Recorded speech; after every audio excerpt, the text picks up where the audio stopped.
উদ্যান চোখ জোড়া বুজে ডুবে আছে ফুলে ঠোঁটের গভীরতায়, কখনো নিচের ঠোঁট তো কখনো উপরের।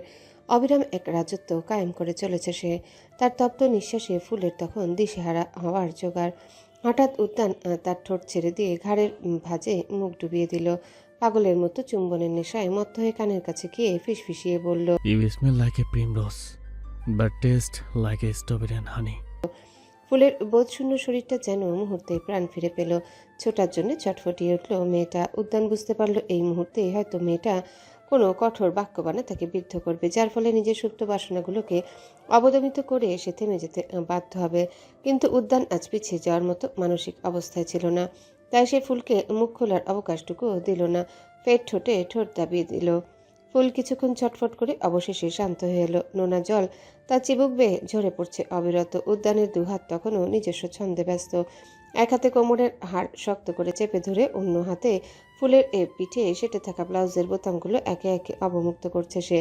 কিয়ৎক্ষণের ব্যবধানে ব্লাউজ নামিয়ে কাঁধ উন্মুক্ত করে ফেলল উদ্যান। তারপর মুখ নামিয়ে সেখানে নাক ঘষতে শুরু করলো। দীর্ঘক্ষণ পর ছাড়া পেয়ে ফুলের না বিশ্বাস উঠল। অক্সিজেনের তীব্র সংকটে লাল হয়ে আসা ঠোঁটজোড়া আপনা আপনি ফাঁক হয়ে গেল। উদ্যানের ছোঁয়া তখন আরও অবিন্যস্ত, আরও বেপরোয়া। দিকভ্রান্ত ফুল ঘাড় বাঁকিয়ে পেছনে তাকাতে নজরে এলো গোটা তিনেক মোমবাতির পাশে টেকিলার বড় বড় দুটো কাচের বোতল রাখা আছে। এগুলো আর ফুলের কাছে অপরিচিত নয়, বরং প্রতিদিন সে এই বোতলগুলো দেখে। যেন সোলার স্টেটের প্রত্যেকটা মৌলিক পানীয় এটা। তার এলোমেলো মস্তিষ্ক চাপ সামলাতে ব্যর্থ হয়ে কঠিন এক সিদ্ধান্তে উপনীত হলো। উদ্যান তখন মহাচ্ছন্ন। ফুলের ঘাড়ের ভাঁজে মুখ গুজে সে উন্মত্তের মতো ঘ্রাণ নিচ্ছিল, আর তার অস্থির হাত দুটো ফুলে শাড়ি টেনে টেনে খুলছিল। আকস্মিক কিছু ভাঙার শব্দে তার মতিভ্রম হলো। তড়িৎ বেগে চোখ মেলে তাকাতে দেখল ফুলের চোখে জলের ধারা। সেই দৃষ্টি অনুসরণ করে পাশ ফিরতে দেখতে পেল মেয়েটা টেবিলের সঙ্গে বাড়ি মেরে একটা বোতল ভেঙে ফেলেছে। উদ্যানের চোখে বিস্ময় জমে উঠল। হাত দুটো নিজের কাজ থামিয়ে স্থবির হয়ে পড়ল। এটা কি করলে? ফুল ভাঙা কাচের বোতলটা উদ্যানের দিকে তাক করতেই উদ্যান দুপা পিছিয়ে গেল। হাতের উল্টো পিঠে ঠোঁট মুছতে মুছতে ফুল ডান পাশে সরে দাঁড়ালো। ঝাঁঝালো কণ্ঠে বলল, আপনি আজ সব সীমা অতিক্রম করে ফেলেছেন। আমার অনুমতি ছাড়া আপনি এত কিছুর পরেও কি করে পারলেন আমার উপর অধিকার ফলাতে? যে পুরুষ সবার সামনে আমার স্ত্রী পরিচয় দিতেও নারাজ ছিল, সে পুরুষ কি আদৌ অধিকার আছে তার আমার উপর? উদ্যান নেশাতুর চোখে তাকালো, ধীর স্থির গলায় বলল, তখন তুমি আমার শত্রু ছিলে। আমি তোমার গুরুত্ব বুঝতে পারিনি। যদি বুঝতাম, তোমাকে অসম্মান করতাম না, যথাযথ সম্মানের সহিত সবার সঙ্গে পরিচয় করে দিতাম। কিন্তু তুমি সেটা নিয়ে রাগ করছো কেন? আমার জানা মতে তুমিও তখন আমার স্ত্রী হিসেবে পরিচিত হতে রাজি ছিলে না। কথা বলতে বলতেই উদ্যান ফুলের হাত থেকে কাছে টুকরোটা কেড়ে নেওয়ার চেষ্টা করলো, কিন্তু ফুল ক্ষিপ্ত গতিতে সেটা নিজের গলার কাছে ধরে আর্তনাদ করে উঠল। একদম সামনে এগোবেন না। আমি এখনো নিজেকে আপনার হাতে সঁপে দিইনি। একবারও বলিনি আমার মনে আপনার প্রতি বিন্দুমাত্র কোনো ফিলিংস আছে। যদি বাড়াবাড়ি করেন আমি নিজেকে শেষ করে ফেলবো। ফুলের হাত অনিয়ন্ত্রিত তালে কাঁপছে। উদ্যান জানে ফুল তাকে স্রেফ ভয় দেখাচ্ছে না, মেয়েটা নিজেকে আঘাত করতেও দ্বিধাবোধ করবে না। তাই সে নিরাপদ দূরত্বে সরে গিয়ে বলল, I want a kiss. You without your fucking permission. Just don't hurt yourself. ফুল উদ্যানের কথা কানে না নিয়ে ওয়াশরুমের দিকে দৌড়ে গেল। ভেতর থেকে দরজা আটকে দিয়ে কল ছেড়ে চোখে মুখে পানি ঝাপটা দিতে লাগলো। আর উদ্যান খাটের উপর বসে অহর্নিশ চোখে তাকিয়ে রইল বন্ধ দরজার দিকে। তার আঙ্গুল আপন মনে নিজের ঠোঁট ছুঁয়ে যাচ্ছিল। বাইরের পরিবেশ তখনও শান্ত হয়নি। মুষলধারে বৃষ্টি পড়ছে। ফুলের মাথায় উন্মাদনা চেপে বসলো। সে পরনের শাড়িটা খুলে ফেলে ভেজা থ্রি পিসটায় গায়ে জড়ালো। তারপর মুখ চেপে ধরে ভেঙে পড়ল এক নিস্তব্ধ কান্নায়, যে কান্নার কোনো আওয়াজ নেই, আছে শুধু বুক ফাটা আর্তনাদ। কিছুক্ষণ পর দরজা খুলে ফুল বেরিয়ে এসে দেখলো উদ্যান মাথা নিচু করে বসে আছে। সুযোগ বুঝে সে দরজার দিকে এগোতে উদ্যান চোখ তুলে তাকালো। ফুল পুনরায় ভাঙা কাচের বোতলটা গলার কাছে ধরে জেদি গলায় বলল, আমি বাড়ি ফিরে যাচ্ছি। আমার পিছু পিছু আসার চেষ্টা করবেন না। উদ্যানের চাহনি নিগুড় হয়ে উঠল। সে গভীর স্বরে বলল, তুমি পথ হারিয়ে ফেলবে। একা একা যেও না। আমি যখন বলেছি তোমাকে কিস করবো না, তখন নিশ্চিন্তে থাকো। বৃষ্টি থামুক, তারপর স্টেটে ফিরে যাবা। ফুলের ভীষণ অভিমান হলো। লোকটা কি সরি বলতে পারতো না? এতটা রুক্ষ গলায় কেন বলল থেকে যেতে? না, ফুল শুনবে না এই দানবটার কথা। উদ্যান যেমন তার বাধা নিষেধ আমলে নেয়নি, তেমনি ফুলও আজ খুব অভিমানী হবে। সিঁড়িতে পা রাখতে উদ্যান রক্ত চোখে তাকে সাবধান করলো। তোমাকে আমি যে বারণ করেছি শুনতে পাওনি? ভালোভাবে বলছি, ভালো লাগছে না না? তুমি কি মনে করো ওই গাছের টুকরোকে তেহজুদ ভয় পায়? ফুলও উদ্যানের ভঙ্গিতে তেজি গলায় বলল। ভয় না পেলে এগিয়ে আসুক দেখি। উদ্যান তৎক্ষণাৎ উঠে দাঁড়ালো। একদম ফুলের মুখোমুখি আসতে ফুল দুহাতে ভাঙা বোতলটা ধরল। উদ্যান দরজার ফ্রেমে হাত রেখে হিসিয়ে বলল। এগিয়ে এসেছি, এবার দেখো। দেখতে অসুবিধা হলে বলো, আরো কাছে আসছি, নো প্রবলেম। ভয় আর জেদে ফুল এক পা পিছিয়ে যেতে চাইল, কিন্তু দুর্ভাগ্যবশত তার পা সিঁড়ি থেকে পিছলে গেল। সে আতঙ্কিত চোখে হাত বাড়িয়ে উদ্যানকে আঁকড়ে ধরতে চাইল, আর উদ্যানও তার বাড়িয়ে দেওয়া হাত ধরতে গেল, কিন্তু ঘটনা এত দ্রুত ঘটে গেল যে সে ফুলকে আঁকড়ে ধরতে পারল না। ফুলের হাতের কাছাকাছি গিয়েও ছুঁতে না পারার আফসোস উদ্যানের মস্তিষ্কের সঙ্গে সঙ্গে ঝড় তুলল। পুরো 9টা সিঁড়ি গড়িয়ে ফুলের দেহটা গাছের গোড়ায় থাকা কাদা জলে আছড়ে পড়ল। কাচের টুকরোটা কোথায় গিয়ে পড়ল তার আর খবর রইল না। উদ্যান হতবাক হয়ে নিজের হাতের পানে চেয়ে আছে। নিচের কাদা জলে পড়ে থাকা ফুল যন্ত্রণায় চোখ মুখ কুঁচকে উঠে বসার চেষ্টা করলো। কোমরে অসামান্য চোট পেয়েছে সে। অতি কষ্টে কোমর চেপে ধরে উঠে বসলো। ব্যথাতুর দৃষ্টে তাকালো উদ্যানের স্থবির হয়ে থাকা অবয়বের দিকে। তার মনে হচ্ছে উদ্যান ইচ্ছা করলে তাকে বাঁচিয়ে নিতে পারত, কিন্তু আকাশচুম্বী অহংকার আর দাম্ভিকতার জেরে উদ্যান তাকে বাঁচানোর চেষ্টা করেনি। ফুলের পুরো শরীরে কাদা, মুখেও কাদা পানি ঢুকে গেছে। ঘেন্নায় থুতু ফেলে কোনো মতে টাল সামলে উঠে দাঁড়ালো সে। উদ্যান তখনও আফসোসের ঘোরেই আটকে গেছে। তাকে ভাবলেশীন দাঁড়িয়ে থাকতে দেখে ফুল যার পণ্যে রেগেমেগে বোম হয়ে গেল। ওখানে দাঁড়িয়ে দাঁড়িয়ে তামসা দেখছেন? আমাকে ধরলেন না কেন? হ্যাঁ, ফিল্মে কখনো দেখেননি নায়িকা পড়ে যেতে নিলে নায়ক তাকে বাঁচায়? ওহো, আমি তো ভুলেই গিয়েছিলাম। আপনি কেন আমাকে বাঁচাবেন? আপনি তো নায়ক নন, আপনি তো হলেন ভিলেন। আমার গল্পের সবচেয়ে বড় ভিলেন আপনি, আর আমি হলাম নির্লজ্জ নায়িকা, যার না আছে লাজ আর না আছে হায়া। নইলে ভিলেনের মাঝে নায়কের গুণাবলীর তালাশ করি। ফুলের ভিত্তিহীন কথায় উদ্যানের মাঝে ভাবাবেগ ঘটল। সে পকেটে হাত গুজে নির্লিপ্ত সুরে বলল। আমি নায়ক হওয়ার চেষ্টা করছিলাম, বিশ্বাস করো, কিন্তু আমার হাত শেষ মুহূর্তেই বেমেনে করেছে। কান্নাকাটি না করে দূরতে উঠে এসো। তোমাকে এই অবস্থায় ভূতের চেয়ে ভয়ঙ্কর লাগছে। সাবান নিয়ে পরিষ্কার কাপড় পরে নাও। রাগে ফুলের শরীর থরথর করে কাঁপছে। সে রাগ সংবরণ করতে না পেরে চেঁচিয়ে উঠল। I just hate your god damn attitude. Full উল্টো ঘুরে উদ্দেশ্যহীনভাবে হাঁটা ধরল। ফুল জানে না সে কোথায় রওনা করেছে, কিন্তু এটা জানে উদ্যানের চেহারা দেখলে তার গা পিত্তি জ্বলে যাচ্ছে। নিজের উপরই রাগ উঠছে। সে কেন পারছে না তাকে কিস করার অপরাধে উদ্যানকে কাঠগড়ায় দাঁড় করিয়ে গলা টিপে দিতে?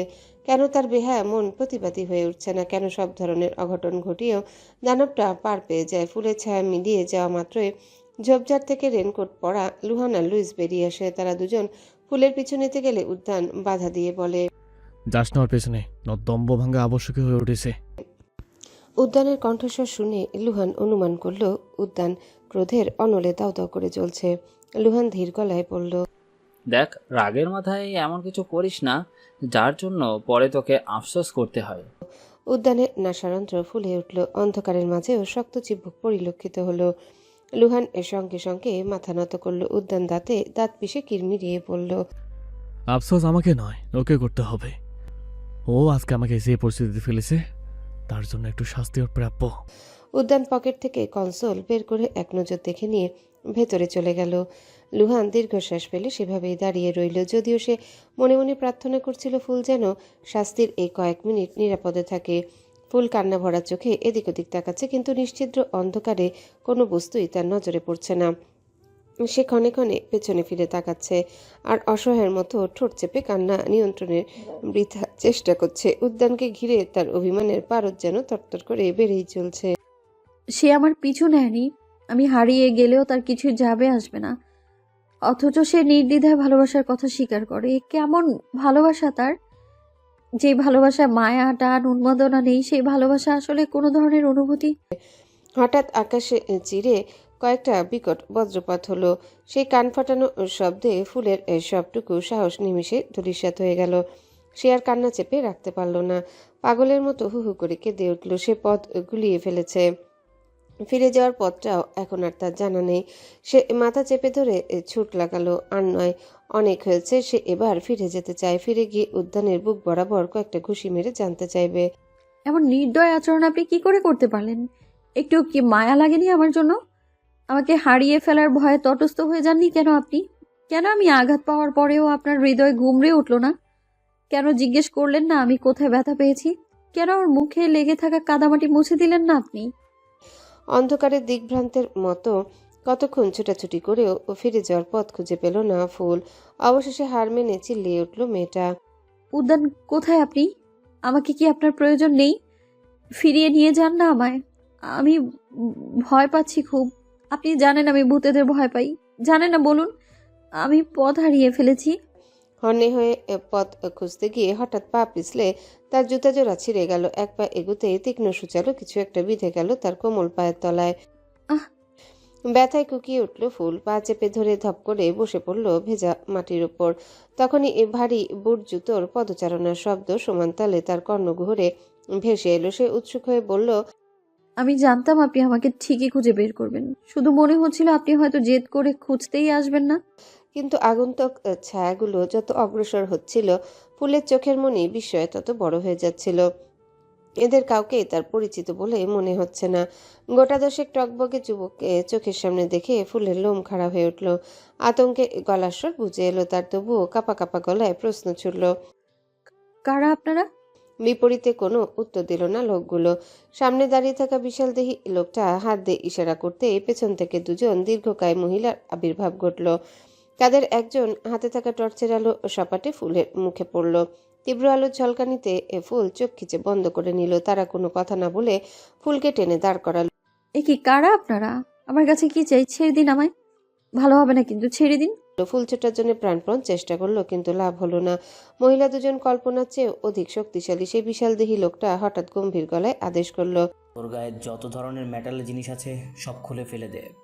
মহিলা দুজন মাথা নেড়ে প্রথম ফুলের হাতে চুড়িগুলো খুলতে লাগলো। তারা হয়তো কখনো চুড়ি পরেনি, নইলে এমন খাবলে খুবলে চুড়ি খুলতো না। ফুলের মনে হচ্ছে তার কোমল হাত দুটো কেউ জাতাকলে পিষে দিচ্ছে। ব্যথায় মেটার প্রাণ ওষ্ঠাগত, তবু অনুনয় করে চলেছে অনবরত। ছেড়ে দিন, আমি এগুলো নিজে থেকেই খুলে দিচ্ছি। এগুলো সোনার কিংবা রূপা নয়, সস্তা মেটালের তৈরি। আমার পায়ের নূপুর, রূপোর আর কানের দুলগুলো সোনার। আমি স্বেচ্ছায় সব দিয়ে দেব। দয়া করে ব্যথা দেবেন না আমায়। মহিলা দুজন শুনল না। এক এক করে সেগুলো খুলে ফেলে দিতে লাগলো। ফুলের বিস্ময়ের মাত্রা কয়েক গুণ বেড়ে গেল। তাদের মনোভাব ঠিক ঠাহর করতে পারল না। এরা যদি ডাকাতি হয়ে থাকে তাহলে জিনিসগুলো ফেলে দিচ্ছে কেন? মুহূর্তে ফুলের অন্তরাত্মা কেঁপে উঠল। আচ্ছা, তাদের কোনো খারাপ মতলব নেই তো? তার ভাবনার মাঝে একজন মহিলা ফুলের পেন্ডেন্টের দিকে হাত বাড়ালো। ফুল এবার কান্নায় ভেঙে পড়ল। এটা কোন ধাতুর তৈরি আমি জানি না, কিন্তু প্লিজ এটা নেবেন না। এটা আমার কাছে খুব দামি। বিশাল দেহী লোকটা এবার বিরক্ত হলো। ফুলের চেঁচামেচি তার কাছে মোটেও উপভোগ্য লাগছে না। সে হাতের ইশারায় কিছু একটা চাইলো, আর অন্য একজন তখনই তার হাতে একটা ছোট বোতল ধরিয়ে দিল। লোকটা ভারী কদমে ফুলের সামনে গিয়ে থামলো। ফুলকে ভাবার সময়টুকু না দিয়ে মুখের উপর সেটা স্প্রে করে দিল। মুহূর্তে ফুলের চারপাশটা দুলতে শুরু করলো। চোখের পাতা ভারী হয়ে এলো। কিছু মুহূর্তের ব্যবধানে তার শরীর নিস্তেজ হয়ে একদিকে ঢলে পড়লো। প্রায় আধা ঘন্টা কেটে গেছে। বাইরে বৃষ্টির শব্দ ছাপিয়ে এক অদ্ভুত নিস্তব্ধতা ট্রি হাউসকে ঘিরে ধরেছে। লুহান দ্বিধাগ্রস্ত পায়ে ভেতরে উকি দিল। দেখলো উদ্যান বিছানায় আধা শোয়া হয়ে এক মনে টাকিলা গিলছে। চোখে মুখে এক অদ্ভুত কাঠিন্য। লুহান কড়া নাড়তেই উদ্যান বিরক্তিসূচক শব্দ উচ্চারণ করে ভিতরে ঢোকার অনুমতি দিল। শান্তি অনেক দিয়েছিস, এবার খুঁজে আনতে যাই। উদ্যান মাথা নেড়ে যেতে বলল। লুহান যে দরজার দিকে পা বাড়ালো অমনি পেছন থেকে উদ্যানের গম্ভীর কণ্ঠস্বর ভেসে এলো। দাঁড়া, আমিও যাব। উদ্যান উঠে দাঁড়িয়ে রেনকোট পরে নিল। তারপর লুইস, লুহান আর দলের আরো কয়েকজনকে সাথে নিয়ে সে অরণ্যের অন্ধকারে নেমে পড়ল। তার হাতে থাকা কনসোলের লোকেশন ট্র্যাক করতে করতে তারা সে নির্দিষ্ট জায়গাটাতে এসে পৌঁছালো যেখান থেকে ফুলকে তুলে নিয়ে যাওয়া হয়েছে। লুহান টর্চ জ্বালিয়ে নিচের দিকে তাকাতেই আটকে উঠল। কাদার উপর ছড়িয়ে ছিটিয়ে পড়ে আছে ফুলের চুড়ি, ইয়াররিং আর নুপুর জোড়া, কিন্তু ফুলের কোনো চিহ্নও নেই। উদ্যান তীক্ষ্ণ দৃষ্টিতে চারিপাশটা পর্যবেক্ষণ করলো। কয়েক পা এগিয়ে যেতে একটা বড় কচু পাতার উপর নজর স্থির হলো। সেখানে পড়ে আছে তার দেওয়া সেই পেন্ডেন্টটা। উদ্যান সন্তর্পণে সেটা হাতে নিয়ে পকেটে ঢুকিয়ে রাখলো। লুহান তার পাশে এসে দাঁড়িয়ে চাপা গলায় বলল, নে এবার, তুই খুশি হয়েছিস মেয়েটাকে ওরা তুলে নিয়ে গেছে? লুহানের কথা শেষ হওয়ার আগে উদ্যান প্রবল ক্ষিপ্ততায় তার রেনকোটের কলার চেপে ধরল। তার চোখ দিয়ে যেন আগুন ঝরছে। বিক্ষুব্ধ গলায় সে গর্জে উঠল। আমি রেগে মেগে না হয় ওর পেছন নিতে নিষেধ করেছিলাম, তাই বলে তুই সত্যি সত্যি কাউকে পাঠাবি না ওর পেছন নিতে? লুহান হড়বড়িয়ে গেল। এর আগে কখনো তারা উদ্যানের কথার বরখেলাপ করেছে?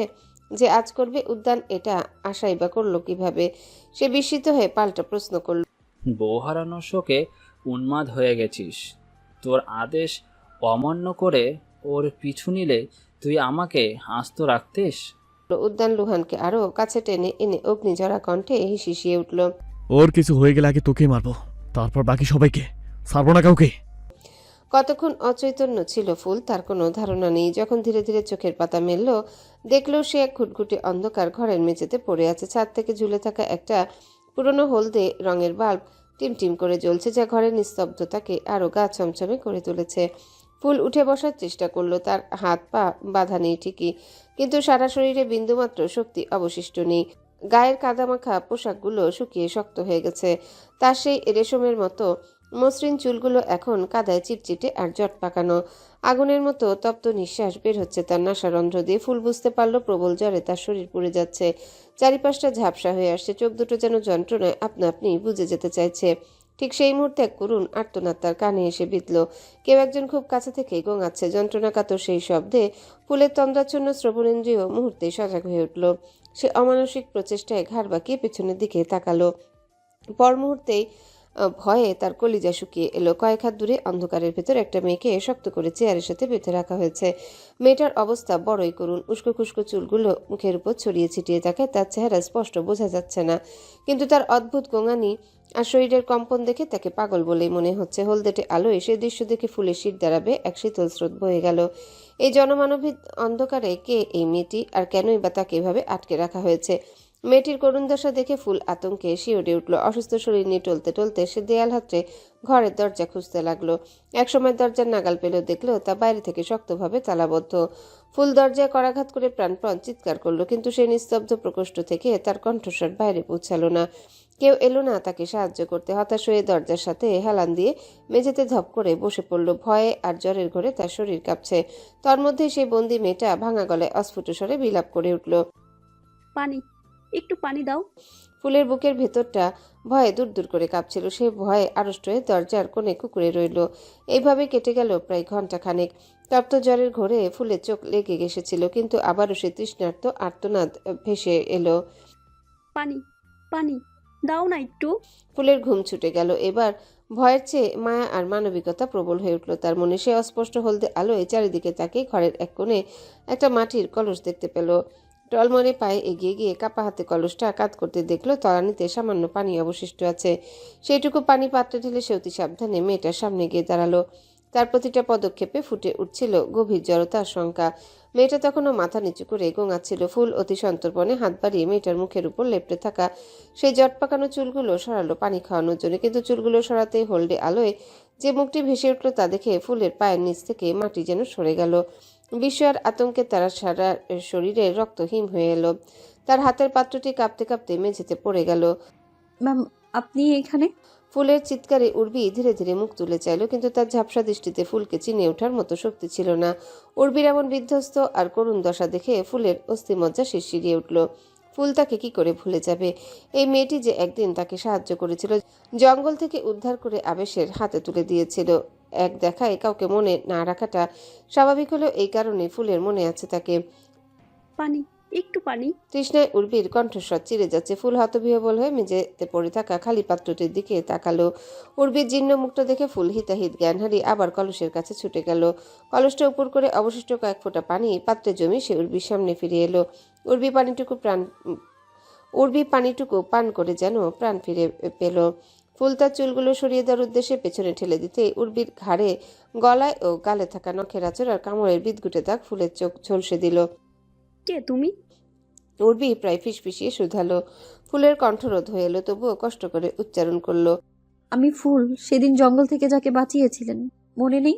উর্বি মনে করার চেষ্টা করলো, কিন্তু মনে করতে পারল না। ফুল জিভ দিয়ে শুষ্ক ওষ্ঠদ্বয় ভিজিয়ে প্রশ্ন করলো, আপনাকে এখানে কে এনেছে ম্যাম? নিমিষে উর্বির অভিব্যক্তি পাল্টে গেল। রক্ত চোখে তাকালো ফুলের দিকে। পর মুহূর্তে বুক ফাটা আর্তনাদে ভেঙে পড়ল সে। ওরা আমাকে এখানে আটকে রেখেছে, অনেক খারাপ কাজ করেছে আমার সাথে, ওরা মেরে ফেলবে আমাকে। উর্বি আরও অনেক কিছু বলে বিলাপ করতে লাগলো, যার মাথা মুন্ডু কিছুই ফুলের বোধগম্য হলো না। সে উপায়ন্তর না পেয়ে উর্বির গালে হাত রাখলো, নমনীয় কণ্ঠে বলল। কেউ আপনার সাথে খারাপ করতে পারবে না, আপনি শান্ত হন, আমার সবটা খুলে বলুন। কিন্তু উর্বি আরো বেশি উত্তেজিত হয়ে পড়ল। অতীতের কোনো পৈশাচিক স্মৃতি হয়তো তার মানসপটে ভেসে উঠছিল। সে পাগলের মতো মাথা ঝাঁকাতে লাগলো। তুমি আমাকে বাঁচাও, আমি এখানে থাকতে চাই না। আমার দম বন্ধ হয়ে যায়, ওরা খুব কষ্ট দেয়। ফুলের ভীষণ মায়া লাগলো উর্বির জন্য। সে উর্বিকে এক নিবিড় আলিঙ্গনে জড়িয়ে ধরল। আমি এসে গেছি, আপনাকে রেখে কোথাও যাব না। সেদিন আপনি আমাকে সাহায্য করেছিলেন, আজ আমি আপনাকে সাহায্য করব। ফুল উর্বির হাত পা খুলে দিতে চাইল, কিন্তু বেরি তালাবদ্ধ থাকায় সে খুলতে পারল না। নিরুপায় হয়ে আবারও সেই দরজার কাছে চলে গেল। যেভাবে হোক তাকে এখান থেকে বেরোনোর পথ খুঁজে বের করতেই হবে।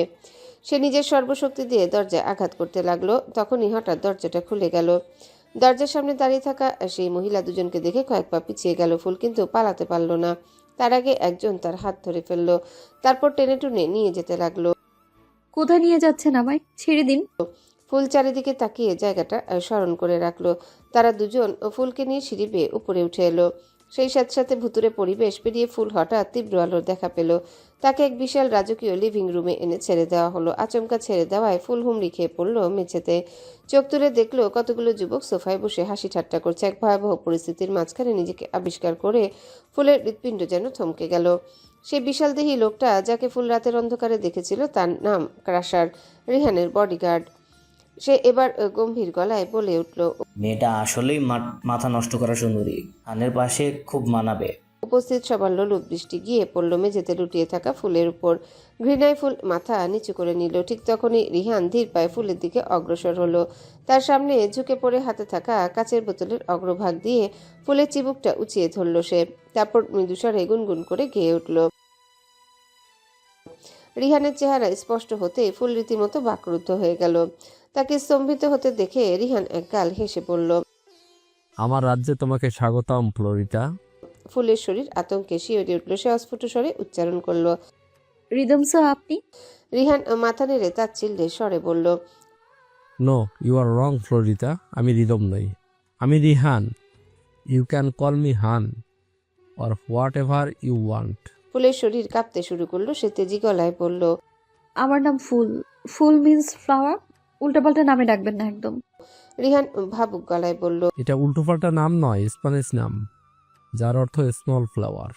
নামের ব্যাখ্যা জানতে চাইনি, আমাকে যেখান থেকে তুলে এনেছেন সেখানেই রেখে আসুন। আমি তোমাকে রেখে আসার জন্য তুলে আনিনি ফ্লোরিটা, তোমাকে আমি বিয়ে করব। তুমি হবে আমার রাজ্যের সম্রাজ্ঞী। ফুল দাঁত কিরমিরিয়ে বলল। আপনি আসলে রিদম স্যার নন, এ ব্যাপারে নিশ্চিত হলাম আমি।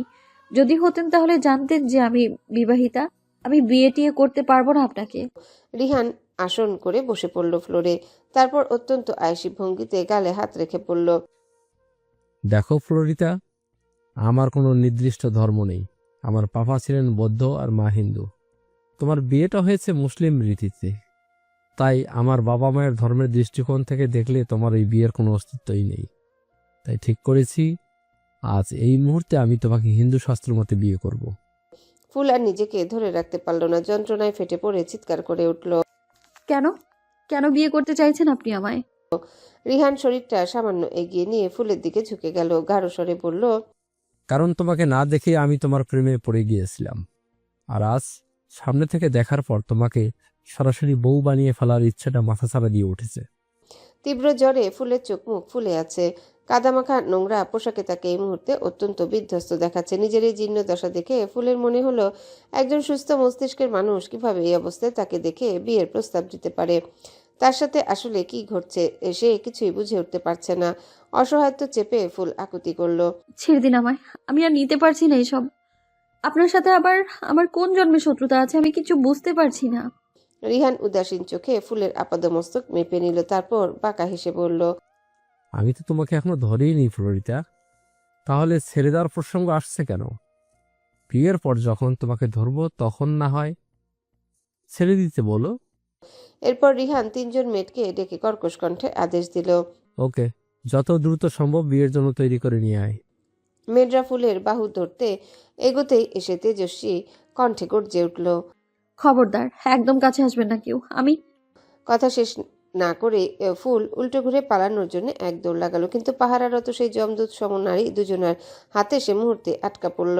তারা ফুলকে এক প্রকার টেনে হিঁচড়ে পাজাকুলো করে উপরতলার দিকে নিয়ে গেল। রিহান ততক্ষণ পর্যন্ত সেদিকেই তাকিয়ে রইল যতক্ষণ না ফুলের ছায়াটুকু অন্ধকারে আড়ালে মিলিয়ে গেল। পাশ থেকে একজন উৎসুক হয়ে প্রশ্ন করল। রিহান বোতলটা চিপি খুলতে খুলতে নির্লিপ্ত গলায় বলল, কেন জানি না ওকে ভালো লাগছে আমার। হয়তো তেহুর প্রিয় খেলনা বলেই এত বেশি টানছে আমাকে। ওকে বিয়ে করে আগে ফুলসজ্জা সেরে নেই, তারপর ভাববো আর কি করা যায়। সে আবারও সোফার দিকে এগোতে এগোতে ক্রাশারের দিকে ইশারা করল। ক্রাশার, যা তো দেখে আয় রে, এখন কি করছে। ওকে আমার বিয়ের খবরটা দিয়ে আয়। শত হলেও ও আমার বড় ভাই, ওখানে মাত্র 2 মিনিটের বড়। খাবারের বদলে ওর কাছ থেকে আশীর্বাদ নিয়ে আসিস। ক্রাশার মাথা নেড়ে হাঁটা ধরল। ওয়াশরুমের দরজা খোলার সঙ্গে সঙ্গে অনিলা ঝাঁকুনি খেয়ে বিছানা থেকে উঠে দাঁড়ালো। ফুলের পিছু পিছু সেও রুমে এসেছিল ঠিকই, কিন্তু কথা বলার ন্যূনতম সুযোগটুকুও পায়নি। তার আগে ফুল কাপড় নিয়ে ওয়াশরুমে ঢুকে গেছে। ফুলের ফ্যাকাশে মুখ দেখে অনিলা আটকে উঠল।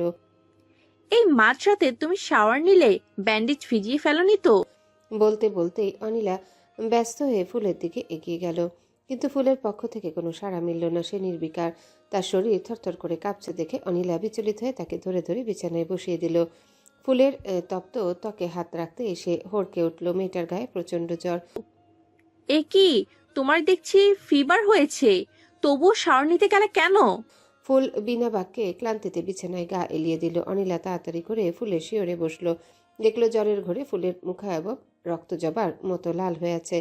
দু চোখে রাজ্যের অবসাদ।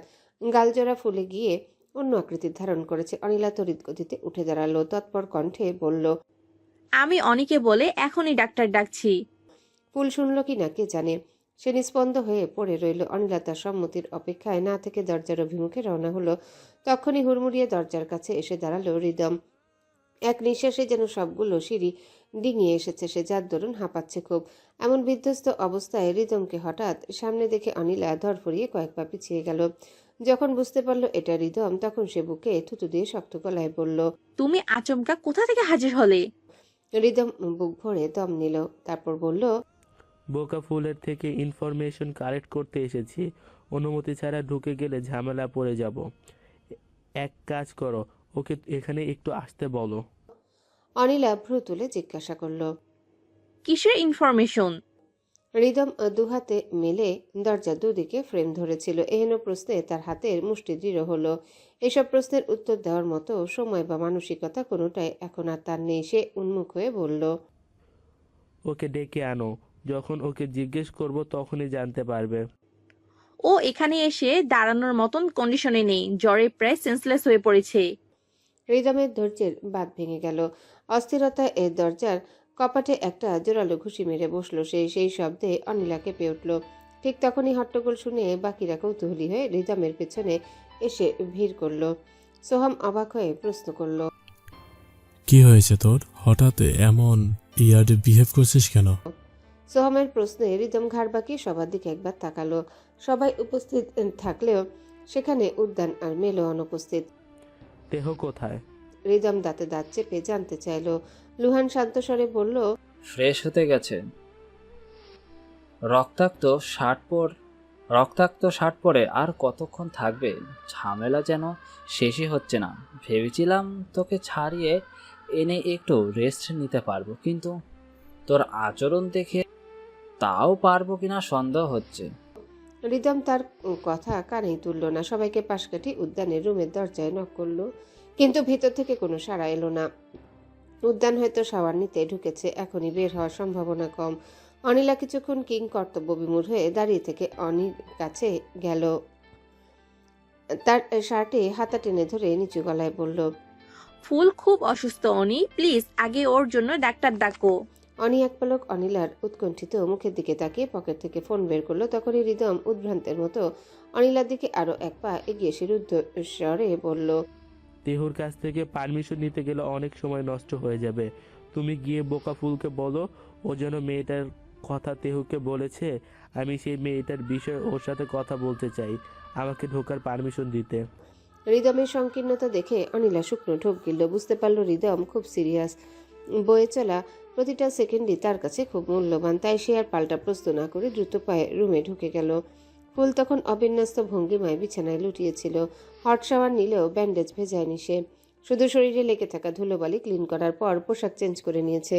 নাক কান দিয়ে যেন আগুনের হলকা বের হচ্ছে, তার পুরো শরীর জ্বালাপোড়া করছে। তবুও অভিমানী ফুল দাঁতে দাঁত চেপে সব সহ্য করে নিচ্ছে। যেই লোক বিপদগ্রস্ত মানুষের সাহায্য করার বদলে বিদ্রুপ করে, সেই লোকটার কাছে সে নিজের অসুস্থতার কথা বলতেও চায় না। ফুল, শুনছো আমার কথা? তুমি কি তেহুকে কোনো মেয়ের কথা বলেছিলে? অনিলার জিজ্ঞাসায় ফুল আধো বোঝা চোখে তাকালো। তার চোখের মণি দুটো জ্বরের তাপে ঘোলাটে দেখাচ্ছে। শরীরের অশান্তিতে সে স্থির থাকতে পারছে না, তবুও ঠোঁট নাড়ল। হ্যাঁ, বলেছিলাম তো। তুমি তাকে বলে দিও, সে যদি মেয়েটাকে সাহায্য না করে তাহলে যেন আমার চোখের সামনেও না আসে। ফুলের কথাগুলো মারাত্মক জড়িয়ে গেল। কিছুই বোধগম্য হলো না অনিলার। আমি তোমার কথা বুঝতে পারলাম না। রিদম বলেছে যে মেয়েটার ব্যাপারে তোমার সঙ্গে আলাপ করতে চায়, তাকে কি ভেতরে আসতে বলবো? কথাটা কর্ণগোচর হতেই ফুল উঠে বসতে চাইল। অনিলা তার দেহভঙ্গি অনুমান করে তাকে উঠিয়ে বসালো। ফুল এবার নিজেকে ধাতস্থ করে বলল, হ্যাঁ, আসতে বলো তাকে। অনিলা ফুলকে হেডবোর্ডের সাথে হেলান দিয়ে বসিয়ে রেখে রিদমকে নিয়ে এলো। রুমে ঢুকে ফুলের রক্তাভ চেহারা আর অবসন্ন দেহভঙ্গি দেখে রিদম পেছনে ফিরে দরজায় দাঁড়িয়ে থাকা অনিকে বলল, উনি ওর জন্য ডাক্তার ডাক। তারপর ফুলের সামনে গিয়ে দাঁড়ালো। সে ব্যস্ত হয়ে বলল, তুমি কি উর্বিকে দেখেছো সেখানে? সত্যিই দেখেছো? ফুল বহু কষ্টে চোখের পাতা মেলল। তার ঠোঁট দুটো ফ্যাকাশে হয়ে কাঁপছে। সে টেনে টেনে বলল, আমি নাম জানি না তার, কিন্তু সেই মেয়েটাই আমায় জঙ্গল থেকে উদ্ধার করেছিল। রিদম পুরোপুরি নিশ্চিত হলো। হ্যাঁ, তোমাকে যে সাহায্য করেছিল তার নাম উর্বি। মেয়েটাকে তুমি কোথায় দেখেছিলে? সেই প্রাসাদের নিচে গুপ্ত কুঠুরিতে আছে। জায়গাটা অনেক ভয়ঙ্কর আর স্যাঁতসেঁতে। আপনারা আপনারা দয়া করে তাকে উদ্ধার করে আনুন। ফুলের কথাগুলো বারবার আটকে যাচ্ছিল, তবুও কোনো মতে রিদম কথাগুলো আয়ত্তে নিয়ে বলল, হ্যাঁ, ওকে যে কোনো উপায় খুঁজে বের করে আনবো আমি, তুমি চিন্তা করো না। কথাটা শুনে ফুল স্বস্তি পেলে। অবশেষে কেউ একজন তার কথার গুরুত্ব দিয়েছে। সে খাটের বাইরে পা রাখতে চাইল, বিড়বিড়িয়ে বলল, আমিও যাব তাকে সাহায্য করতে। তাকে কথা দিয়েছিলাম, বের করে আনবো আমি তাকে। সে খাটের বাইরে পা রাখতে চাইল, বিড়বিড়িয়ে বলল। রিদমের চোখের পাতা কাঁপলো, গলার কাছে নিঃশ্বাস আটকে এলো। সে হাত বাড়িয়ে ফুলকে বাধা দিতে গিয়েও থমকে গেল। তুমি এই অবস্থায় যেতে পারবে না। ফুল শুনল না।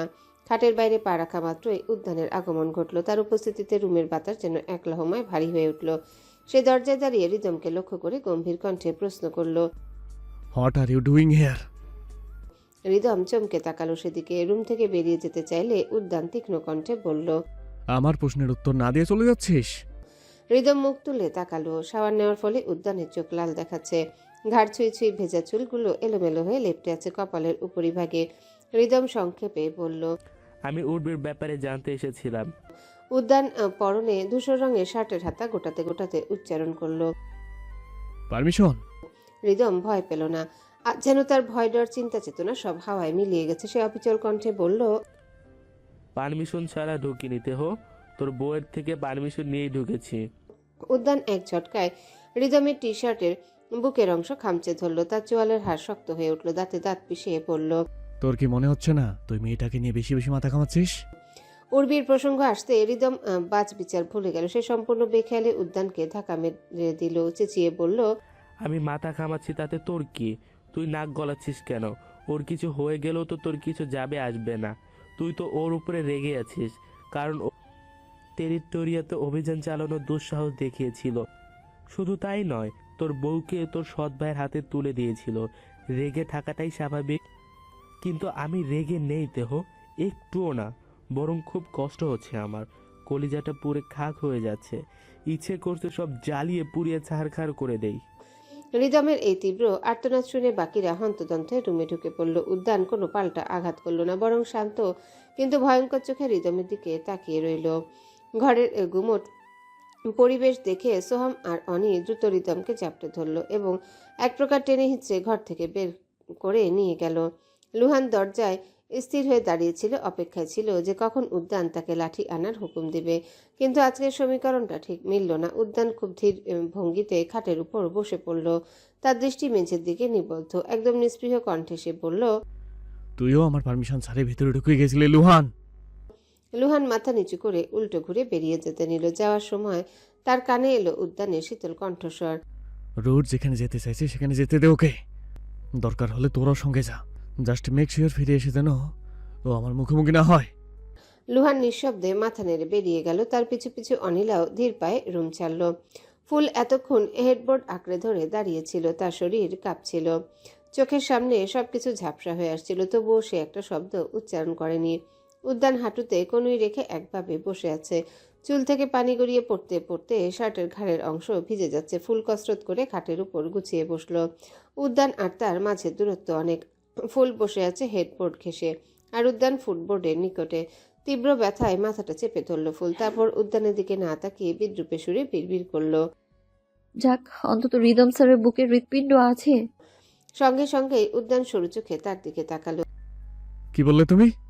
কেঁপে উঠল ফুল। অমন গম্ভীর কণ্ঠ শুনে ভয় পাওয়াটাই স্বাভাবিক। সে আমতা আমতা করে বলল, বলতে চাইলাম সে অনেক পরোপকারী, দয়ালু। আমি যতটা ভেবেছিলাম ততটাও খারাপ হয়তো নন তিনি। এটাকে পরপর বলে? হ্যাঁ, অবশ্যই বলে। বিপদগামী মানুষের পাশে দাঁড়ানোই তো পরোপকার। জিনা পেটাল, এটাকে নিজের সর্বনাশ করা বলে। ফুল ভ্রু কুচকে তাকালো। মানে? উনি যেমন আবেগের বশে নিজের সর্বনাশ করেছে, আজ হৃদমও ঠিক সেই পথে পা বাড়ালো। ফুল বিরক্ত হয়ে চোখ উল্টালো। আপনি স্রেফ রাগের বশে এসব বলছেন। অবশেষে আমি বুঝতে পারলাম আপনি কেন উর্বি ম্যামকে সাহায্য করতে চাননি। উদ্যানের চোয়াল শক্ত হয়ে এলো। সে একদৃষ্টিতে ফুলের ফ্যাকাশে মুখের দিকে তাকিয়ে রইল। কি বুঝিস তুমি? ফুল ঠোঁট প্রসারিত করে বলল, উর্বি ম্যাম আমাকে আবেশ ভাইয়ার হাতে তুলে দিয়েছিল, সেই জন্যই আপনি রেগে আছেন, তাই না? উদ্যান মুখ বাঁকালো। হ্যাঁ সেটাই, যেটাকে তুমি সাহায্য বলে মনে করেছো সেটাই আদতে তোমার জীবনের সবচেয়ে বড় ক্ষতি ছিল। উদ্যান কথাগুলো বলতে বলতে প্যান্টের পকেটে হাত ঢোকালো। ঠিক তখনই সে পিঠে এক পশমি উষ্ণতার ছোঁয়া পেল। ঘাড় ঘুরিয়ে দেখলো ফুল হাঁটু ভাঁজ করে বিছানায় বসে নিজের ওড়না দিয়ে তার ভেজা মাথা মুছে দিচ্ছে। উদ্যান মুহূর্তের জন্য থমকে গেল। ফুল আপন মনে বলতে লাগলো, রিদম স্যার কেন এমন করলেন জানি না। আপনার নিশ্চয়ই তার কথায় খারাপ লেগেছে। উদ্যান চট করে ফুলের হাত ধরে ফেললো। অনুভব করলো তার শরীর আগুনের মতো গরম, তবুও তার শরীরটা এক ঝটকায় সরিয়ে দিল। কর্কশ গলায় বলল, অনুভূতি দেখাতে আসবে না আমায়, আমি পছন্দ করি না এসব। আর রইল খারাপ লাগার কথা, জেনে রাখো কোনো কিছুতে খারাপ লাগে না আমার। উল্টো আমি সবকিছু নিজের ভালো লাগাতে পরিণত করতে পারি। আকস্মিক আক্রমণে ফুল অনেকটাই দূরে ছিটকে পড়ল। এক কথায় সে নিচে পড়তে পড়তে বেঁচে গেছে। উদ্যানের রুক্ষ আর অসংলগ্ন আচরণে ফুল ভারী কষ্ট পেল। সে নিজেকে সামলে নিয়ে উঠে বসলো। কান্না চেপে রেখে বলল, আমি সহানুভূতি দেখাচ্ছি না, ভালোবাসা দেখাচ্ছি। যদি আমার ভালোবাসা সহ্য করার ক্ষমতাই না থাকে তাহলে স্বীকার করানোর জন্য মরিয়া হয়ে উঠেছিলেন কেন? উদ্যান চোখ বন্ধ করে লম্বা শ্বাস নিল। তারপর ফুলের দিকে এগিয়ে গিয়ে পকেট থেকে সেই পেন্ডেন্টটা বের করলো। খানিকটা ঝুঁকে কোনো মতে পরিয়ে দিল সেটা। উদ্যানের স্পর্শ পেতে ফুলের বুকের ভেতর ঝড় উঠল। বিছানার সাথে হাত ঠেকিয়ে ঢলে পড়তে লাগলো পেছনের দিকে। কিন্তু বিছানায় পিঠ ঠেকানোর আগে উদ্যান ক্ষিপ্রতার সাথে ফুলের ঘাড়ে ভাঁজে হাত গলিয়ে দিল। এক হাঁচকাটানে টেনে নিল তার পুরো শরীরটা। ফুলের কাঁপা কাঁপা ঠোঁটজোড়া নজরে আসতে উদ্যানের মতিভ্রম হলো। এক গভীর ঘোরের বসে নেশাতুর কণ্ঠে সে হিসিয়ে উঠল। কিয়ারো উন বেসো। ফুলের পুরো শরীর এক অজানা শিহরণে কেঁপে উঠল। সেই কম্পন থামার আগে উদ্যান নিজের ঠোঁটের নিচে পিষে ধরল তার ফিনফিনে অধর যুগল। মুহূর্তের ব্যবধানে উদ্যান তার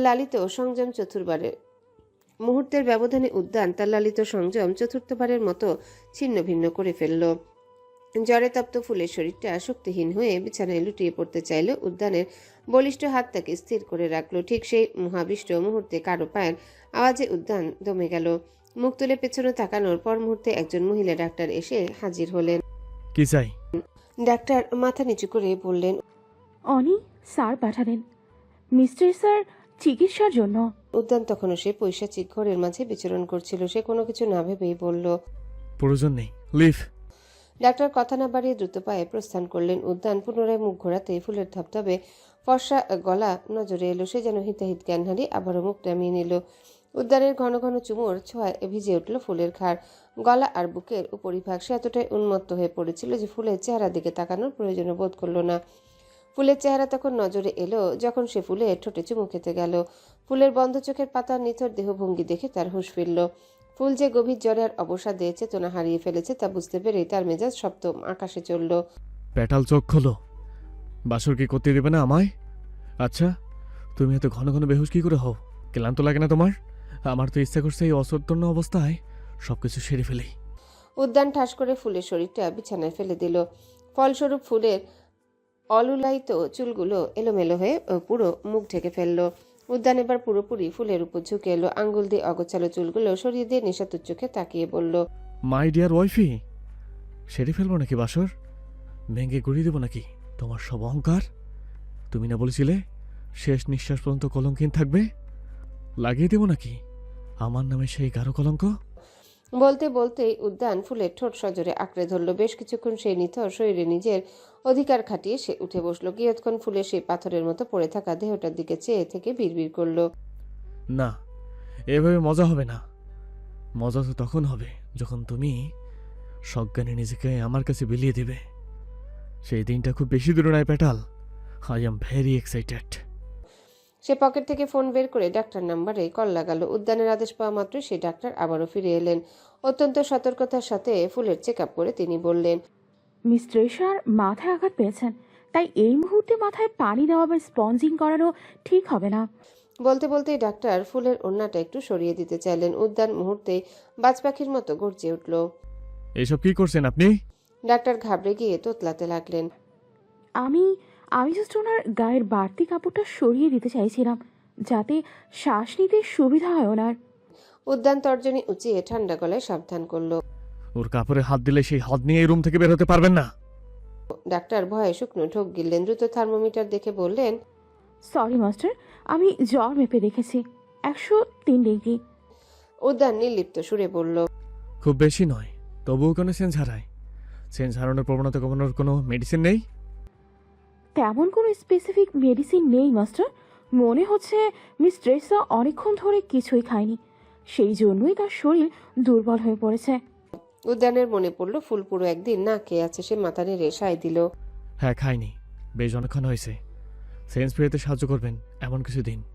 ডাক্তার তার ব্রিফকেস থেকে স্যালাইনের সরঞ্জাম বের করলেন। ফুলের হাতে শিরায় নিডেলটা পুশ করতে করতে বললেন, এটা নর্মাল স্যালাইন, যত দ্রুত এনার্জি পেতে সাহায্য করবে।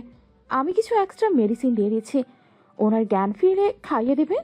উদ্যান মাথা নাড়ল। ডাক্তার বিদায় হতেই উদ্যান ফুলের পাশে এসে বসলো। এদিক ওদিক তাকিয়ে এক হ্যাচকা টানে ফুলের অন্যটা সরিয়ে দূরে ছুঁড়ে ফেলে দিল। ফুলের শান্ত মুখের দিকে তাকিয়ে কামাতুর কণ্ঠে বলল, বুক ভরে নিঃশ্বাস নাও পেটাল, তাড়াতাড়ি সুস্থ হয়ে ওঠো।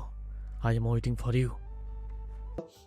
বলতে বলতে উদ্যান ফুলের পাশে শুয়ে পড়ল।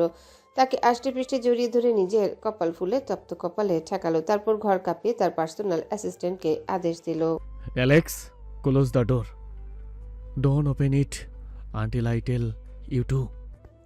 গভীর অন্ধকারের মধ্যে যখন ফুলের জ্ঞান ফিরল তখন চারিপাশ একদম নিস্তব্ধ। জানালার স্থূল পর্দাগুলো ভেদ করে বাইরের এক বিন্দু আলো ভেতরে প্রবেশ করতে পারছে না। ফুলের শরীরটা নিদারুণভাবে আড়ষ্ট হয়ে আছে। বিশেষ করে বাম পাশটা যেন কোনো পাথরের নিচে চাপা পড়ে আছে। মাথাটা এখনো যন্ত্রণায় ছিঁড়ে যাচ্ছে, তবে স্যালাইনের প্রভাবে শরীরের জ্বালা পোড়াটা কিছুটা কমেছে। সে আলগোছে বাম দিকে ফেরার চেষ্টা করতেই শক্তপোক্ত কিছুর সাথে ধাক্কা খেল। মুহূর্তের জন্য বুকটা ধক করে উঠল তার। আতঙ্কে চিৎকার করে উঠতে চাইল সে, কিন্তু পরক্ষণেই নাকে এলো সেই পরিচিত তীব্র পুরুষদীপ্ত ঘ্রাণ, যা কোনো সুগন্ধির নয়, বরং উদ্যানের নিজস্ব সত্তার ঘ্রাণ। দানবটা হয়তো গোসলের পরপরই নিজের সিগনেচার পারফিউম ব্যবহার করার ফুরসত পায়নি। ফুলের মস্তিষ্ক নিমিষেই সম্মোহনের মায়াজালে আবদ্ধ হলো। সে অনুধাবন করল পাশে সাহিত্য এই ব্যক্তি অন্য কেউ নয়, বরং স্বয়ং উদ্যান। অদ্ভুত এক ঘোরগ্রস্ততায় সে নিজের ডান হাতটি উদ্যানের প্রশস্ত বক্ষ পিঞ্জরের ওপর স্থাপন করলো। আঙ্গুলের ডগায় শার্টের মসৃণ কাপড় অনুভব হতেই অবচেতন মনে সে শার্টের কয়েকটা বোতাম খুলে ফেলল। অতঃপর সেখানে কর্ণপাত করল। উদ্যানের হৃৎপিণ্ডের স্পন্দন একদম ধীর ও ছন্দবদ্ধ, তাতে কোনো চপলতা নেই, নেই কোনো ব্যাকুলতা। কেন যেন এই প্রশান্তি ফুলের ভালো লাগলো না। তার মনে পড়ে গেল সেই রাতের কথা, যখন সে বাইকের গদিতে বসে উদ্যানের বুকের সাথে লেপ্টেছিল। তখন সে এক ধরনের উচ্ছৃঙ্খল আর অস্থির শব্দ শুনতে পেয়েছিল। সে এখন ঠিক সেই ধরনের শব্দটাই শুনতে চায়। ঘোরের অতল গহ্বরে বিচরণ করতে করতে ফুল যেন অবুঝ ও উন্মুখ হয়ে উঠল। মুখাভাব ঘুরিয়ে সে উদ্যানের নগ্ন বুকে নিজের নাক ঘষতে লাগলো। তার নিঃশ্বাসের উত্তাপে ঘুমন্ত দানবের শরীরটা একবার শিহরিত হলো ঠিকই, কিন্তু তন্দ্রাচ্ছন্নতা কাটল না। ফুলের ভেতরে তখন এক আদিম উন্মাদনা দানা বেঁধেছে। সে আবছা আলোয় সম্মোহিনী দৃষ্টিতে সেই চওড়া বুকের দিকে তাকিয়ে রইল এবং হুট করে নিজের ওষ্ঠাধর সেখানে সজোরে গেঁথে দিল। মুহূর্তের মাঝে উদ্যানের শরীরে যেন হাজার ভোল্টের বিদ্যুৎ তাড়িত হলো।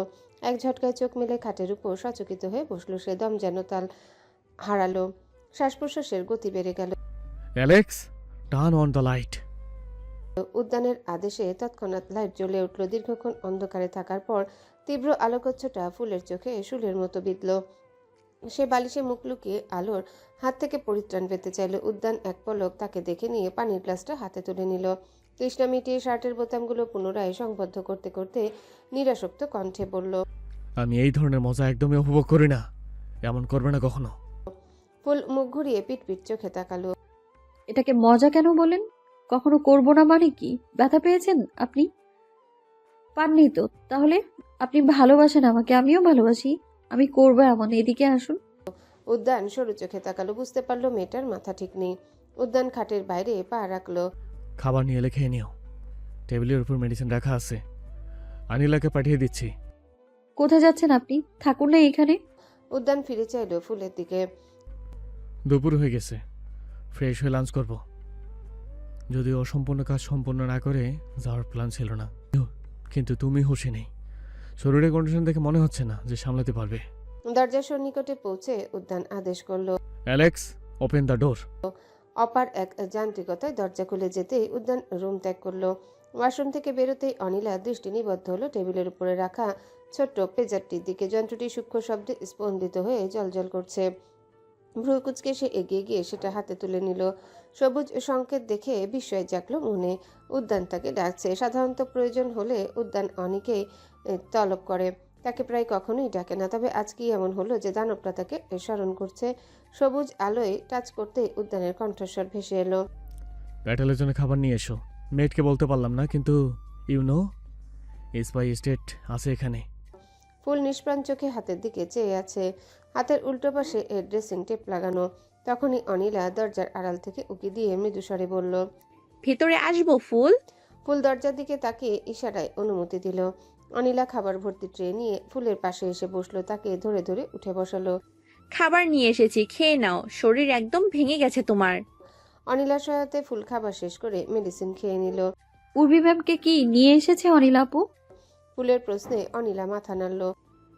হ্যাঁ, খুব ভোরে তাকে উদ্ধার করে নিয়ে আসা হয়েছে। ফুল স্বস্তির নিঃশ্বাস ফেলল। কোথায় সে এখন? কেমন আছে?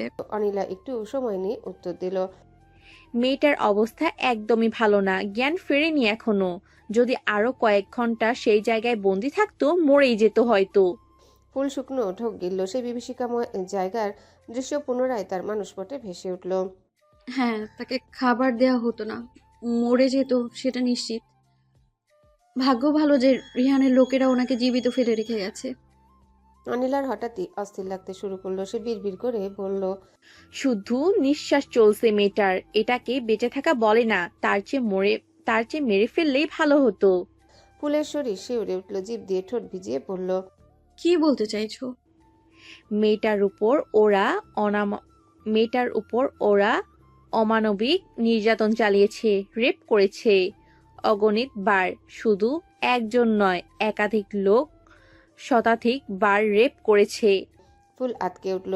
দুহাতে কান চেপে ধরে ভয়ে কুঁকড়ে গেল। না, বলো না, এগুলো ভয় করে আমার। অনিলা কিছু বলতে যাবে তার আগে ফুল জড়িয়ে ধরলো তাকে। হু হু করে বুক ফাটা আর্তনাদে ভেঙে পড়ল।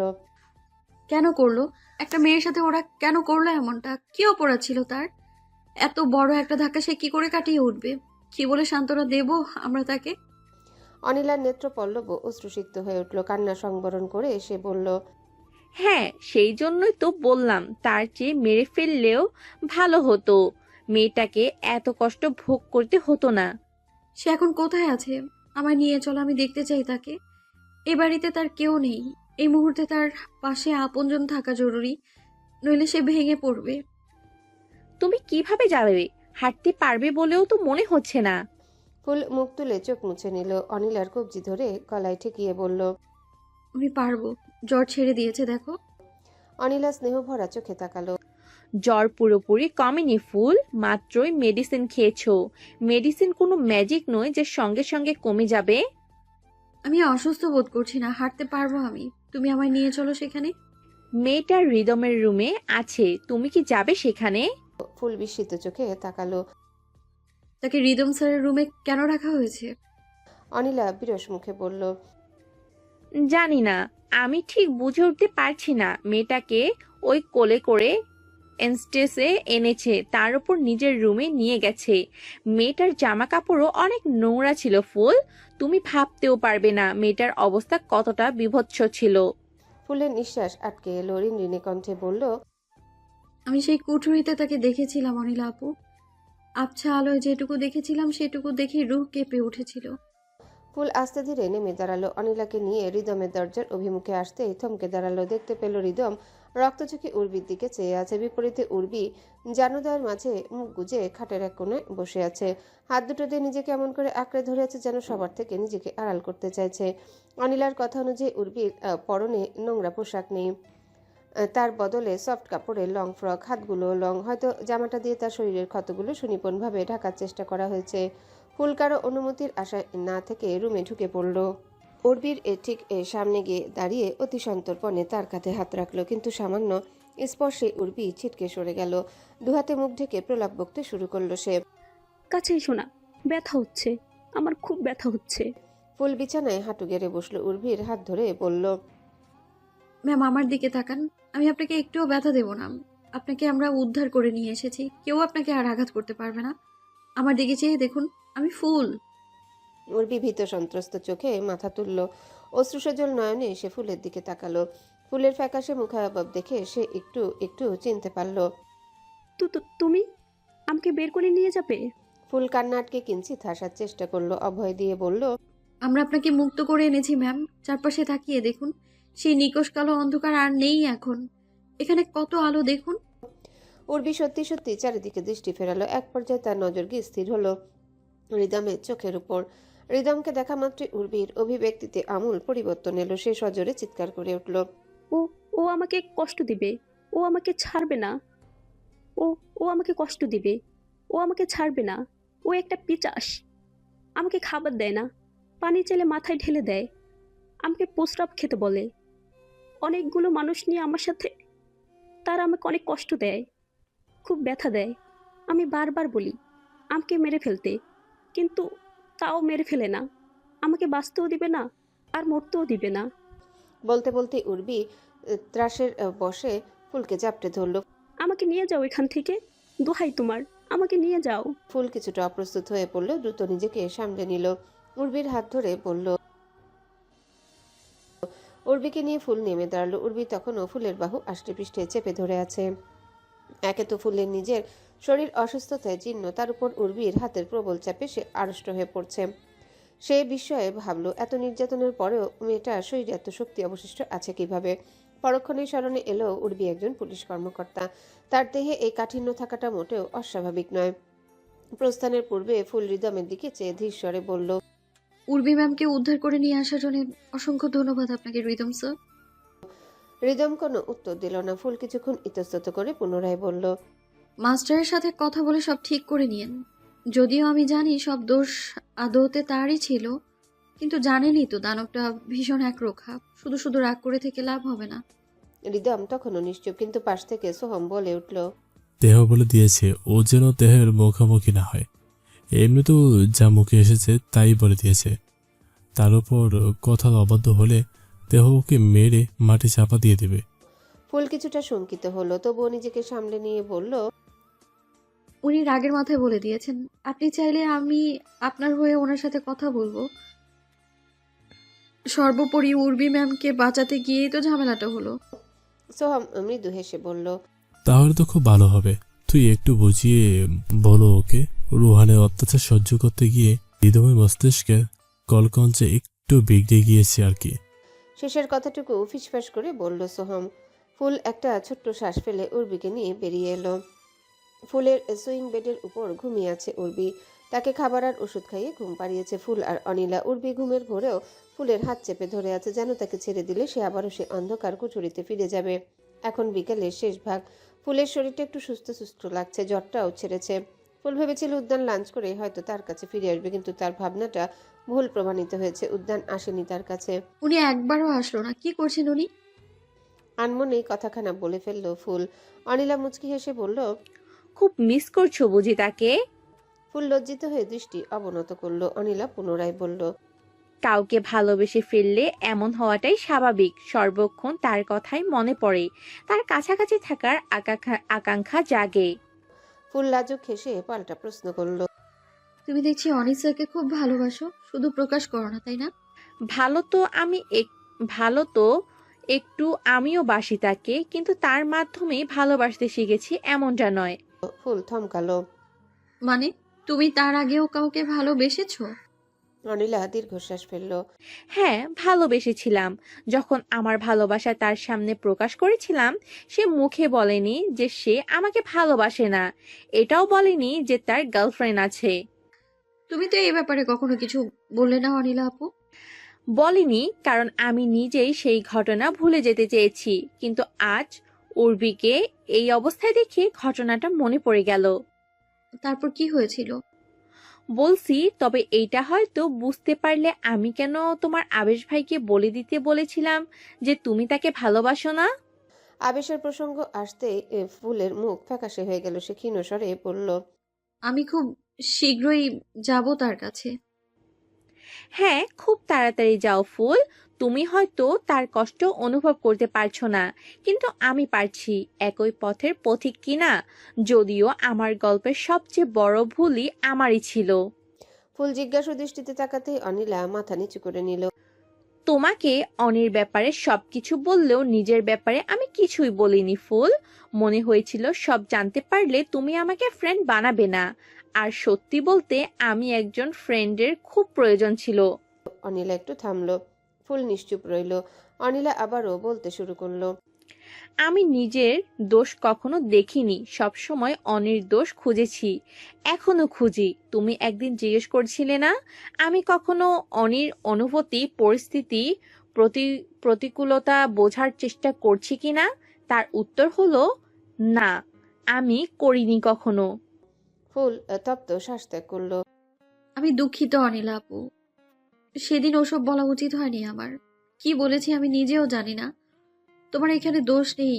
ওরা চরিত্রের বিবরণ শুনে তোমাকে দোষ দেওয়ার কোনো অবকাশ থাকে না।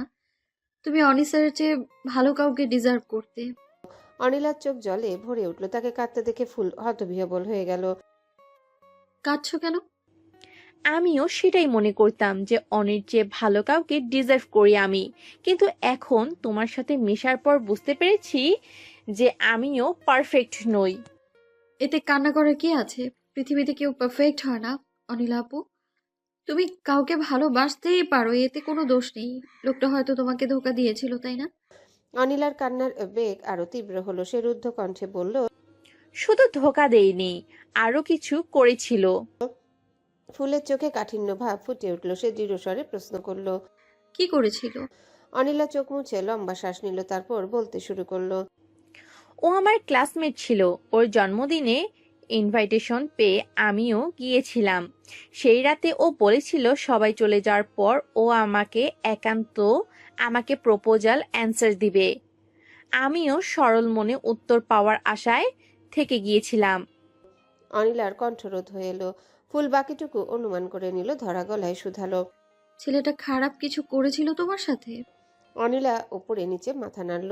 হ্যাঁ, আমার হাত পা বেঁধে নাকেডে ভিডিও ধারণ করেছিল।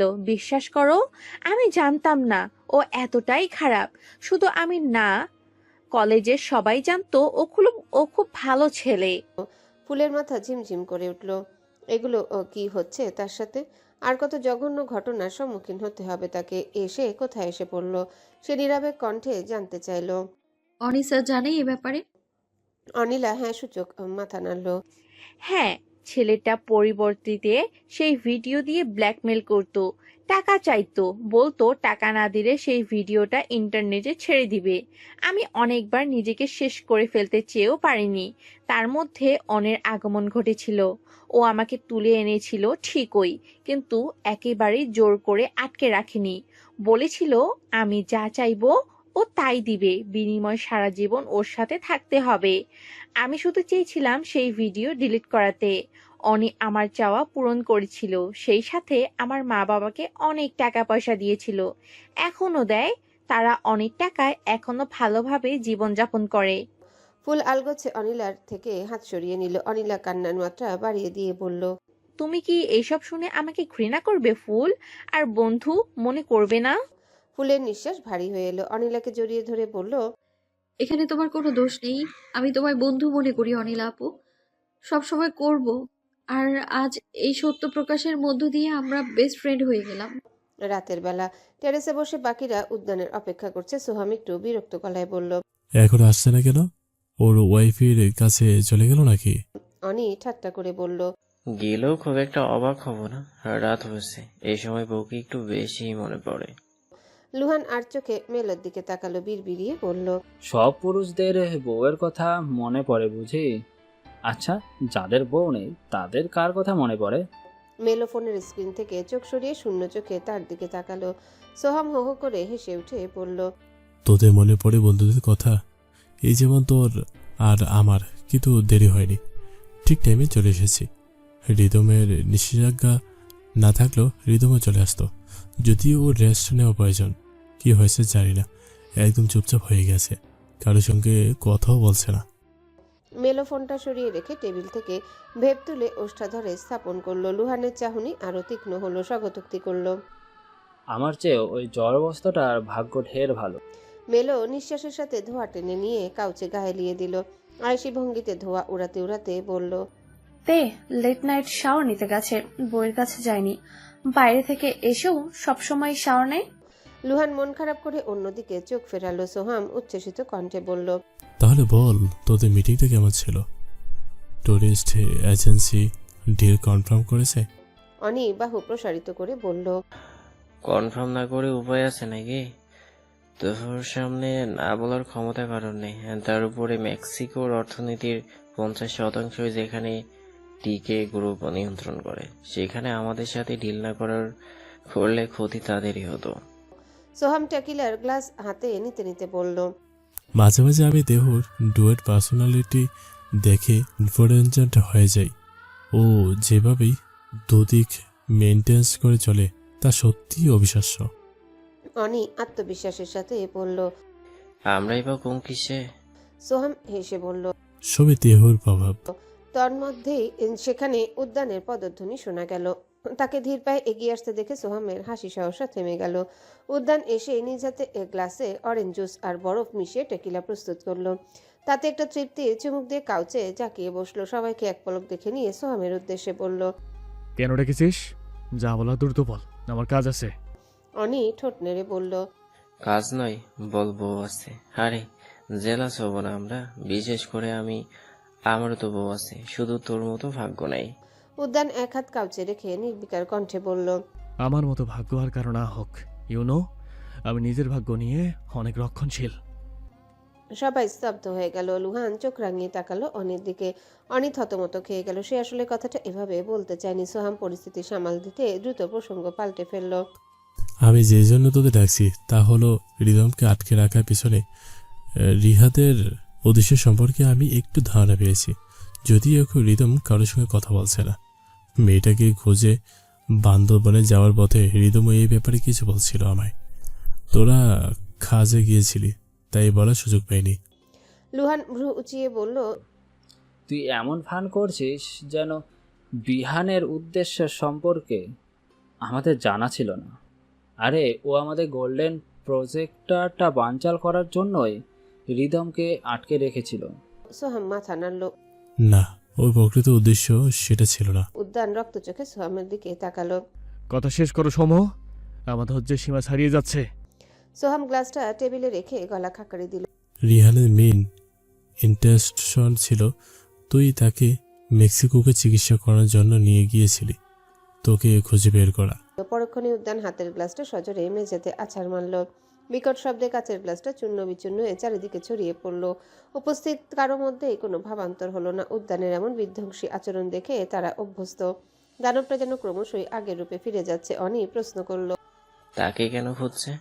সোহাম উত্তরে বলল, কেন খুঁজেছে সেটা রিতমও জানে না, আমি কিভাবে জানবো? লুহান এবার সরাসরি উদ্যানকে লক্ষ্য করে বলল, উত্তরটা শুধু রিহান আর তেহুর দিকেই পড়বে। লোকটার সাথে তোর সম্পর্ক কি? কেন রিহার সব বাদ দিয়ে তাকে খুঁজছে? কেন রিহান সব বাদ দিয়ে তাকে খুঁজছে? লুহান ইনডাইরেক্টলি উদ্যানকে প্রশ্নটা করেছে, কিন্তু উদ্যান যেই প্রশ্নের উত্তর এত বছরে দেয়নি সেই প্রশ্নের উত্তর আজ দেবে আশা করাটাও বোকামি। তারা তো সেই রহস্যময় ব্যক্তির কথা এক প্রকার ভুলে গিয়েছিল। উদ্যান কোনো এক প্রলয়ঙ্করী ঘোরের মাঝে বিচরণ করছিল। সে কারো কোনো কথার তোয়াক্কা না করে গর্জে উঠল, স্পাইকে সামনে আনার সময় হয়ে গেছে, আগে স্পাইয়ের মৃত্যু নিশ্চিত করতে হবে। কথাটা বলে উদ্যান দ্রুত পদে প্রস্থান করতে শুরু করলো। বাকিরা তার এই রূপ দেখে যেন নিঃশ্বাস নিতেও ভুলে গেল। উদ্যানকে শেষবার এতটা উন্মত্ত দেখা গিয়েছিল ফুল পালিয়ে যাওয়ার পর। লুহানের কেন যেন উদ্যানের পদক্ষেপ ঠিক সুবিধাজনক লাগলো না। সেও এক প্রকার দৌড়ে তার পিছু নিল। উদ্যান কোনো দিকে ভ্রুক্ষেপ না করে সোজা রুমা আর নাদিয়ার রুমের সামনে এসে থামলো। লুহান থমকে দাঁড়ালো। কপালে বিন্দু বিন্দু ঘাম জমলো। তার অস্ফুটে স্বরে আওড়ালো, তোর কোথাও ভুল হচ্ছে। ও হতে পারে না, কিছুতেই না, ও হতে পারে না। উদ্যান তার কথা কানে নিল না। দরজা খুলে ভিতরে ঢুকে দেখলো রুমা শোয়ার প্রস্তুতি নিচ্ছে। নাদিয়া রুমে নেই। কয়েকদিন পর পার্টি থেকে নাদিয়া অন্য মেয়েদের সাথে ডান্স প্র্যাকটিস করতে গেছে। হঠাৎ উদ্যানকে দেখে রুমা তৎক্ষণাৎ উঠে দাঁড়ালো। কিছু কি লাগবে মাস্টার? আপনি কষ্ট করে আসতে গেলেন কেন? ডেকে নিতেন। উদ্যান দুপা এগিয়ে এসে তীক্ষ্ণ কণ্ঠে বলল, তুই স্পাই তাই না? তুই রিহানের কাছে তথ্য পাচার করেছিস। রুমা দেহলতা আতঙ্কে কেঁপে উঠল। এসব আপনি কি বলছেন মাস্টার? আমি রিহান স্যারের স্পাই নই, তার সাথে আমার কোনো কানেকশন নেই, বিশ্বাস করুন। উদ্যান অট্টহাসিতে ফেটে পড়ল। তার হাসি দেখে রুমা শরীর হিম হয়ে এলো। উদ্যান গলা চড়িয়ে আদেশ দিল, Lobo, take the slide to the punished room. চোখ বন্ধ করে নিল লুহান। মাথা নেড়ে সে রুমার হাত শক্ত করে চেপে ধরল। লুহানের স্পর্শ পেতে রুমা কান্নায় ভেঙে পড়ল। আমাকে নিয়ে যাবেন না লুহান স্যার, আমি কিছু জানি না, বিশ্বাস করুন আমি নির্দোষ। রুমা নিচে বসে পড়তে চাইল। লুহান সেভাবে তাকে টেনে হিঁচড়ে নিয়ে যেতে লাগলো। উদ্যান পেছনে ফিরতে দেখলো অনি, সোহাম আর মেলো জিজ্ঞাসু দৃষ্টিতে তাকিয়ে আছে। অনি সংশয় নিয়ে প্রশ্ন করলো, তুই শিওর রুমা স্পাই? উদ্যান নিজের ঘাড় মেসেজ করতে করতে বলল, হ্যাঁ, দুদিন আগে পেটালকে নিয়ে টি হাউসে ডেটে যাওয়ার পর পেটাল যখন বেরিয়ে গেল তখনই রুমাকে দেখেছিলাম আমি। সোহাম হকচকিয়ে গেল। তুই ওকে ওখানে দেখেছিলি, কিন্তু কিভাবে? উদ্যানের দৃশ্যপটে ভেসে উঠল। লুহান ফুলের পিছু নিতে চাইলে উদ্যান তাকে নিষেধ করে দেয়। ঠিক সেই সময় আকাশে বিদ্যুৎ চমকায়। উদ্যান সম্মুখে তাকাতে রুমাকে গাছের আড়ালে দাঁড়িয়ে থাকতে দেখতে পায় সে। রুমা অবশ্য বুঝতে পারেনি উদ্যান তাকে দেখে ফেলেছে। মেয়েটা বিদ্যুৎ চমকানোর শব্দে কান চেপে ধরে চোখ বন্ধ করেছিল। উদ্যান তবুও নিশ্চিত হওয়ার জন্য কনসোলে চোখ বোলায়। আর রুমার লোকেশন দেখে সে শিওর হয়ে যায়। ঘটনা শুনে অনি আর মেলো চুপ হয়ে গেলেও সোহাম বলে উঠল, তার মানে তুই বুঝতে পেরেছিলি পিটিফুলে বিপদ হতে পারে, তবুও তুই ও পিছিয়ে নিয়ে এসেছিলি। উদ্যান শান্ত চোখে তাকালো। ওর পিছু নিলে আমরা রিদমকে এখনো খুঁজে পেতাম না। কথাটা বলেই উদ্যান পা ফেলে চলে গেল। সোহাম আহাম্মকের মতো তাকিয়ে রইল তার যাওয়ার পানে। মাস্টার আমি স্পাই নই, বিশ্বাস করুন, আমি সেখানে আপনাদের পিছু পিছু যাইনি। রুমা ফ্লোরে হাঁটু মুড়ে উদ্যানের সামনে হাত জোর করে আকুতি মিনতি করছে। উদ্যান কিছুক্ষণ থম মেরে দাঁড়িয়ে থেকে বলল, হ্যালো বন্ধুরা, পরবর্তী পার্ট খুব তাড়াতাড়ি আসবে, তো সবাই অপেক্ষায় থাকো। আর চ্যানেলটি যারা এখনো সাবস্ক্রাইব করোনি তারা পরবর্তী পার্ট দেখার জন্য চ্যানেলটি সাবস্ক্রাইব করে রেখো। ধন্যবাদ সবাইকে, আমাদের সাথেই থেকো।